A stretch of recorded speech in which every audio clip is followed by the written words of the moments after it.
జోహార్ doctor B R Ambedkar, జోహార్ doctor B R Ambedkar. మాలల ఐక్యత, మాలల ఐక్యత.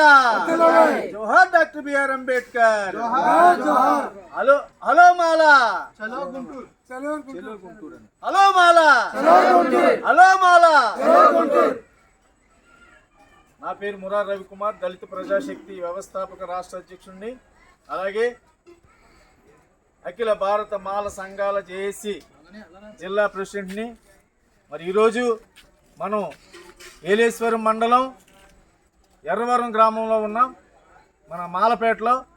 మరి అలాగే రేపు గుంటూరులో జరగబోవు, రేపు అనగా మరి డిసెంబర్ 15వ తారీఖున గుంటూరులో జరగబోవు మరి భారీ బహిరంగ సభ.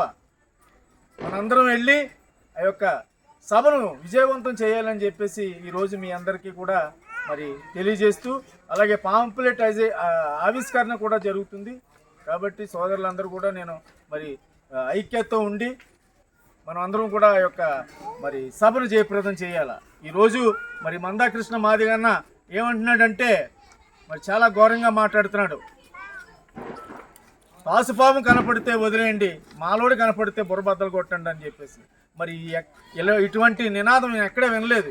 దళితులంతా ఒకటిగా ఉండి మరి ఆ రోజు అంబేద్కర్ గారు మనకి దళితులంతా విడిపోకూడదని చెప్పేసి 341 ఆర్టికల్ను జత చేసి ఈరోజు అంబేద్కర్ గారు ఇచ్చేస్తే, ఇప్పుడు ఏమంటున్నాడంటే మందాకృష్ణ మాదిగన్న వచ్చి మరి ఈ విధంగా మాట్లాడటం, మాలలో మాదిగలు విడిపోతేనే మనకి మరి లబ్ధి పొందుతుందని చెప్పేసి ఆయన అంటున్నాడు. కానీ అది కరెక్ట్ కాదు.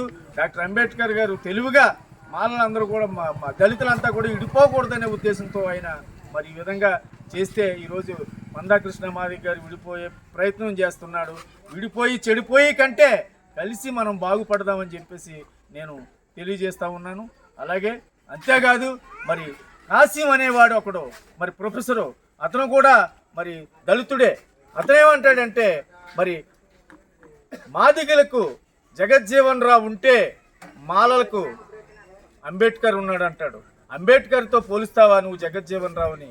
జగజ్జీవన్ రావు అంబేద్కర్ ప్రవేశపెట్టిన రిజర్వేషన్లు కూడా మరి జగజ్జీవన్ రావు గారు మరి పొందారు. అయినా కూడా అంబేద్కర్ అంటే ప్రాణం పెట్టే వ్యక్తి అతను.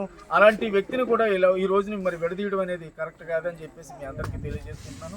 అలాగే మరి మనువాదులని మనల్ని సంబోధిస్తున్నాడు, మాలలంటే మనువాదులని సంబోధిస్తున్నాడు. మరి మనువాదులు అంటే ఏంటి?